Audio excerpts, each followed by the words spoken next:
A secretary risked everything to save her millionaire boss's 4-year-old son. But when he accused her of kidnapping and had her arrested, what she revealed next shocked everyone. The city of Los Angeles shimmered under the glow of countless skyscrapers. The streets below buzzed with life. But Barbara Hayes, a 26-year-old personal assistant, sat in the towering penthouse of one of the wealthiest real estate moguls in the city, watching the world from behind glass walls. The penthouse belonged to Jonathan Caldwell, her employer, a man feared and respected in the industry, known for his ruthless business tactics and cold, calculating personality. Barbara had been working for Jonathan for nearly 3 years, handling schedules, events, and countless demanding tasks that often stretched late into the night. Her job paid well, and she was diligently saving every penny to start her own event planning business, a dream that felt both close and impossibly far. Despite the luxury surrounding her, she was merely a spectator in this world of wealth and deception. As she organized Jonathan's calendar, she overheard muffled voices from the hallway. One of them belonged to Charlotte Caldwell, Jonathan's wife. A former fashion designer, Charlotte was once a vibrant woman with an eye for elegance, but now she was merely a shadow of herself. Years of a failing marriage had drained her spirit, and Barbara often found her wandering the penthouse alone, lost in thought, clutching a glass of wine. Charlotte entered the study, her heels clicking against the polished marble floor. She placed her glass down and sighed. "Barbara," she said, her voice laced with exhaustion, "do you ever wonder what it's like to be truly free?" Barbara hesitated before answering. She had learned to tread carefully in this house. Conversations had consequences, and trust was a rare commodity. "I think about it sometimes," Barbara admitted, keeping her response neutral. Charlotte studied her for a moment, then glanced toward the grand hallway that led to the nursery. "I wasn't always like this," Charlotte murmured, almost to herself. "I had a career, dreams, and ambitions, and now I'm just a wife Jonathan ignores and a mother who barely sees her own child." Barbara followed her gaze toward the nursery, where 4-year-old Ethan slept. The boy was gentle and quiet, often playing alone in his room while his parents argued in the distance. Unlike the grand living spaces of the penthouse, Ethan's room felt cold and empty, devoid of warmth and care. "I want to leave," Charlotte whispered, "but I can't take Ethan with me. Jonathan won't allow it." Barbara's stomach twisted. She knew that Jonathan held all the power in this household. He controlled everything, his wife, his employees, and even his child. A knock on the door interrupted them. Sophie, the newly hired 22-year-old babysitter, walked in with an air of confidence that didn't match her position. She was young, beautiful, and dangerously ambitious, traits that Jonathan had quickly taken notice of. "I was just checking in," Sophie said, her voice sweet but insincere. "Mr. Caldwell wanted me to remind you of his dinner reservation tonight." Charlotte stiffened. She knew exactly what that meant. Another private dinner where she wasn't invited. Barbara watched as a flicker of pain crossed Charlotte's face before she quickly masked it with indifference. Without another word, Charlotte turned and left the room, her posture stiff but dignified. Sophie, now alone with Barbara, smirked slightly. "She won't last much longer, you know," she said, a glint of amusement in her eyes. "Jonathan always gets what he wants." Barbara felt a chill. There was something deeply unsettling about Sophie.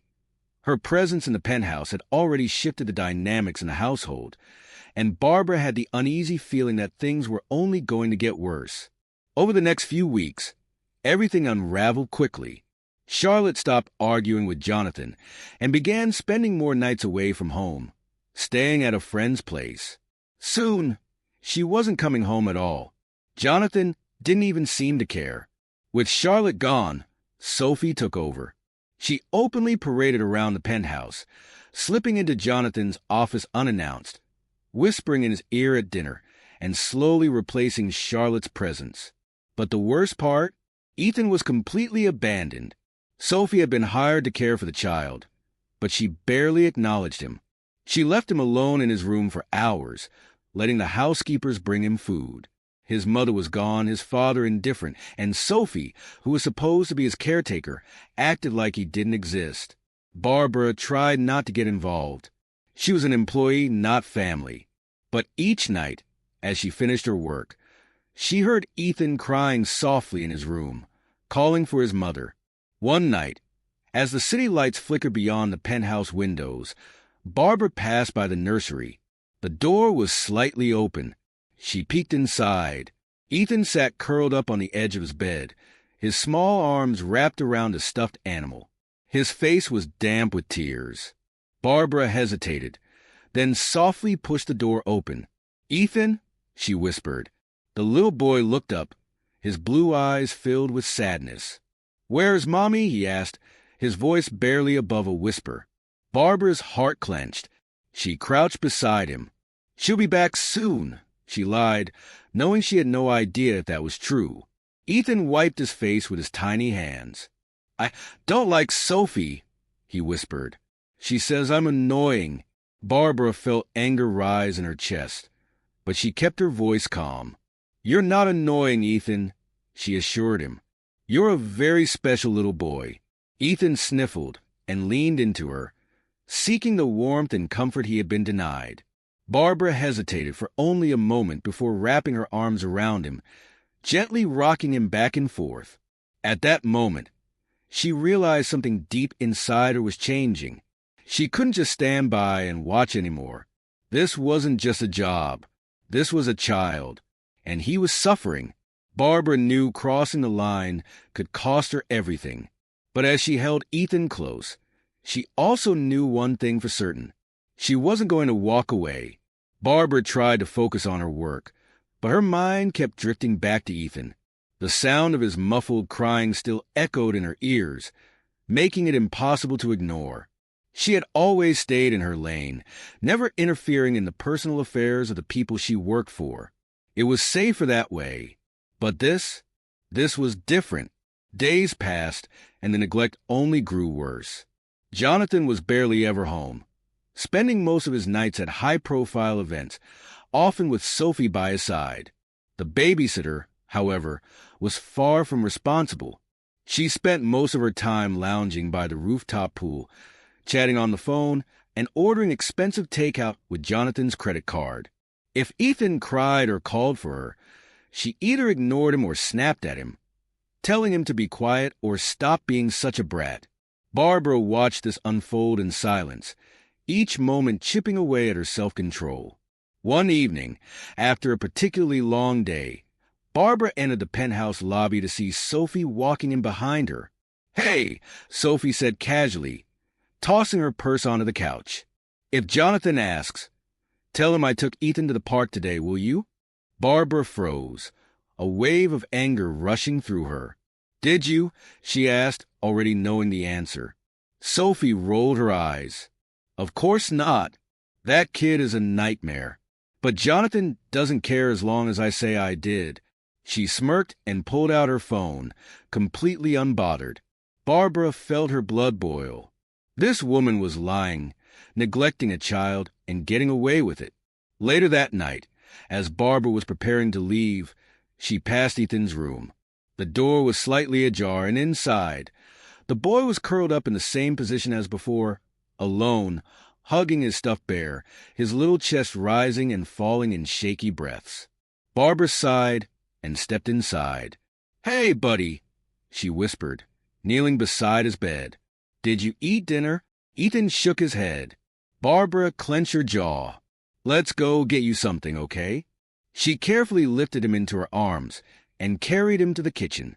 The refrigerator was almost empty, except for a few drinks, leftovers from Jonathan's catering orders, and a ridiculous amount of champagne. There was nothing meant for a 4-year-old. Sophie was supposed to feed him. Barbara's hands tightened into fists. Determined, she grabbed some bread, peanut butter, and a banana, putting together a small meal. As she set the plate in front of Ethan, he looked up at her with a hesitant expression. "You won't get in trouble?" he asked softly. Barbara felt her heart break. "Don't worry about that," she said, offering him a reassuring smile. Ethan ate hungrily, and Barbara realized that this was probably the first time in days that he had eaten properly. "Want some milk?" she asked. Ethan nodded eagerly, so she poured him a glass. As he drank, she watched him closely. He wasn't just neglected. He was starved for care, affection, and the simplest forms of love. Barbara had never felt such rage in her life. As she tucked him back into bed, Ethan clutched her hand tightly. "Will you stay until I fall asleep?" he whispered. Barbara hesitated. Crossing this line was dangerous. But then she saw the look in his eyes. The silent plea for comfort, for security, for someone to care. "Of course," she whispered back. She sat beside him, gently rubbing his back until his breathing slowed and he drifted into sleep. But as she looked down at him, she knew. She couldn't keep pretending this wasn't happening. The next morning, Barbara arrived at work feeling restless. She had to talk to someone. During her break, she met Melissa and Rachel, her colleagues, in the staff lounge. "You look like you haven't slept," Rachel commented, sipping her coffee. Barbara hesitated, then leaned in closer. "Something's wrong with Ethan," she said quietly. Melissa and Rachel exchanged a look. "You mean besides the fact that his dad ignores him and his mom is gone?" Melissa sighed. Barbara shook her head. "No, I mean, he's being neglected. Sophie doesn't care for him at all. He barely eats, and he cries himself to sleep every night." Rachel set down her cup, her expression uneasy. "Barbara, I know you care, but getting involved, that's risky." "I don't care about the risk," Barbara snapped. "This is a child and he's suffering." Melissa sighed. "We all know this household is a mess. But if you step in, Jonathan could fire you. Or worse."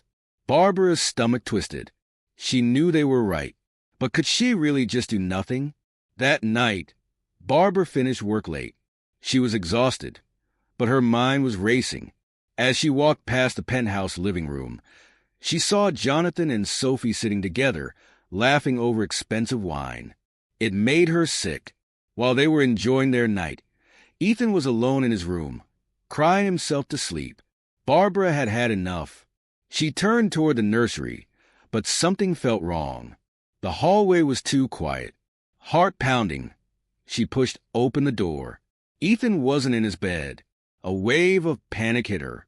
She searched the room frantically, and then a muffled sound came from inside the closet. Barbara rushed over and pulled the door open. Ethan was curled up on the floor, wrapped in a blanket, his tiny hands gripping the fabric tightly. His cheeks were wet with tears. Barbara crouched beside him, her voice shaking. "Ethan, why are you in here?" The little boy sniffled. "Sophie said I was too loud, so she told me to stay here until morning." Barbara froze. Her entire body shook with fury. This was beyond neglect. This was cruelty. She hugged Ethan tightly, anger and determination rising inside her. Enough was enough. Barbara wasn't going to stand by anymore. She had to do something, and she had to do it now. Barbara sat in the dimly lit nursery, her arms wrapped around Ethan as he sniffled against her shoulder. Her heart pounded in her chest, fury and helplessness mingling inside her. She had known for weeks that the boy was being neglected, but locking him in a closet was something else entirely. This was no longer just indifference. This was cruelty. Sophie wasn't just an irresponsible babysitter. She was dangerous. Barbara clenched her jaw, trying to keep her emotions in check. She had spent years keeping her head down, avoiding trouble, but for the first time, she knew she couldn't walk away. Ethan needed her, and she was the only one willing to help. She carefully lifted him and carried him back to bed, whispering soft reassurances as she tucked him in. Ethan looked up at her with tired, watery eyes. "Will you stay until I fall asleep?" he murmured, his small hand reaching for hers. Barbara's throat tightened. She nodded, squeezing his fingers gently. She sat beside him, watching as his breathing steadied, but she knew she wouldn't be able to rest tonight. Her mind was racing with questions. What if she reported Sophie? Would Jonathan even care?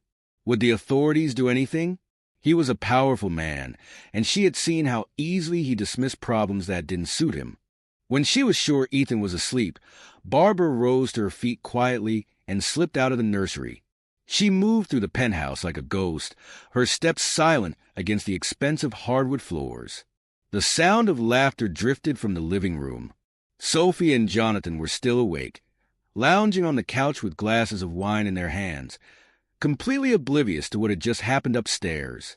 Barbara stood in the shadows, watching them for a moment, feeling a deep, sickening disgust in her stomach.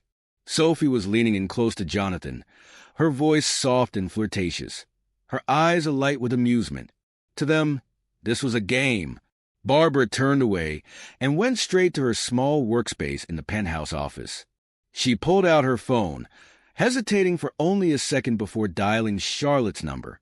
She had no idea if Charlotte would even answer.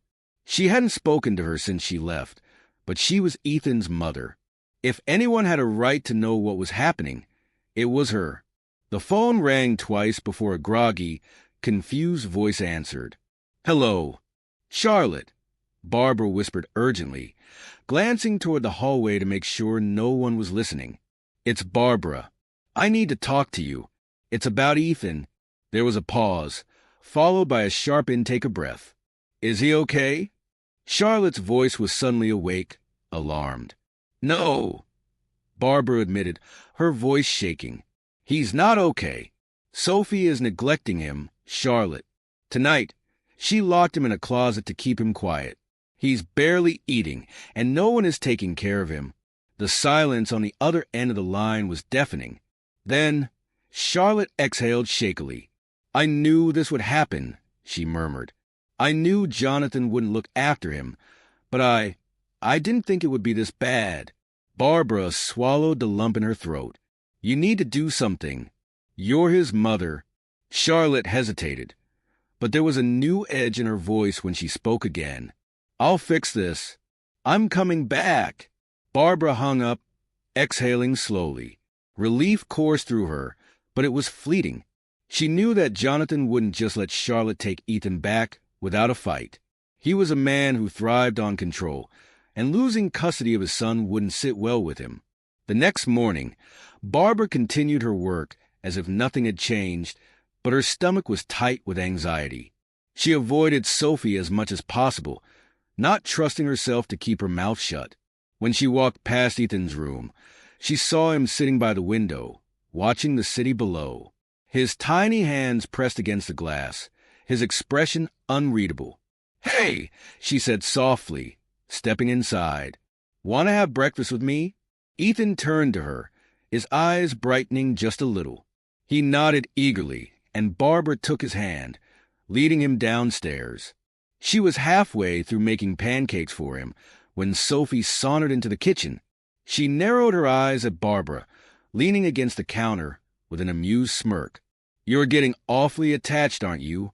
she remarked, watching as Barbara set Ethan's plate in front of him. "That's not really your job, is it?"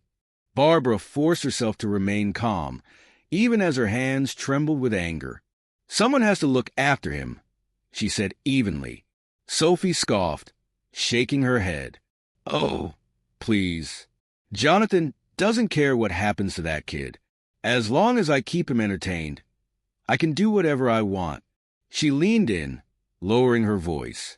"And soon, when Jonathan and I get rid of Charlotte for good, we'll send Ethan off to boarding school. He'll be out of the way completely." Barbara's blood ran cold. She had suspected Sophie didn't care about Ethan, but hearing it confirmed in such a heartless way made her feel sick. Her hands curled into fists. "You're a monster," she whispered. Sophie just laughed. "And you? You're just an employee. You think anyone will believe you over me?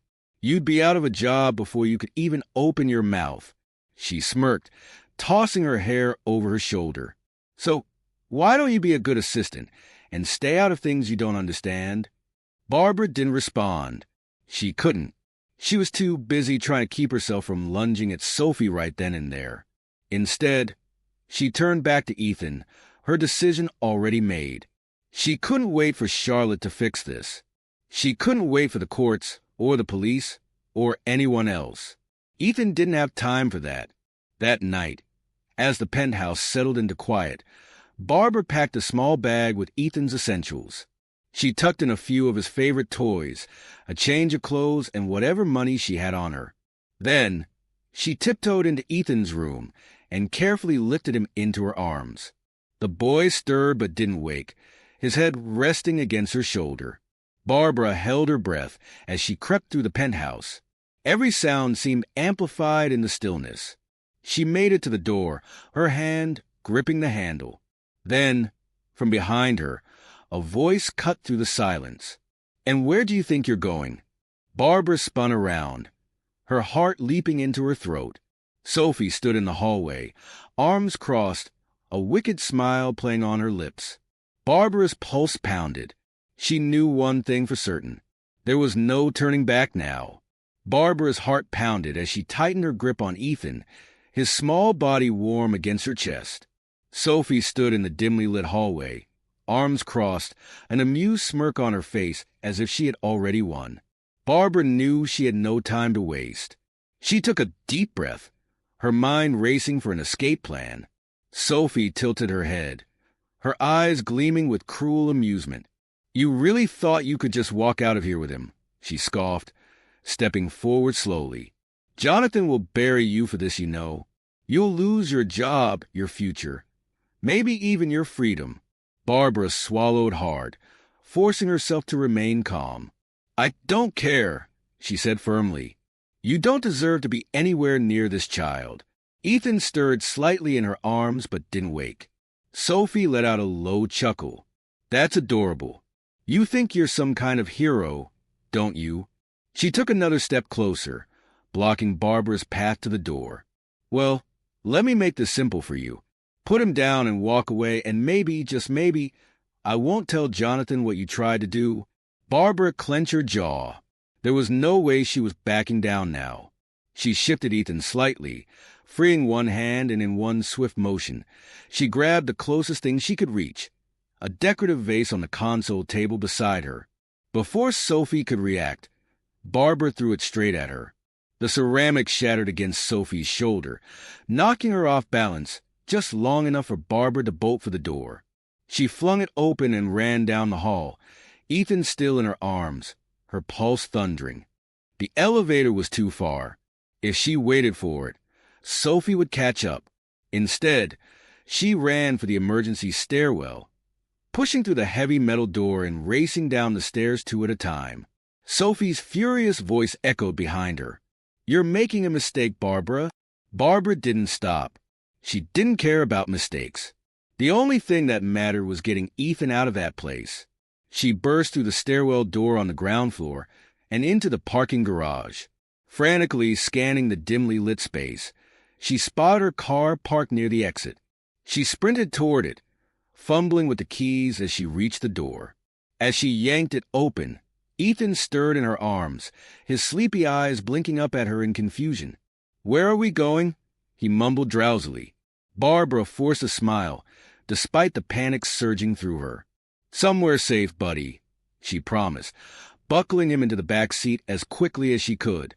Just as she slammed the door shut, she heard Sophie's furious footsteps approaching. "Barbara!" Sophie shrieked. "You are done!" Barbara didn't waste a second. She jumped into the driver's seat and sped out of the garage, tires screeching against the pavement.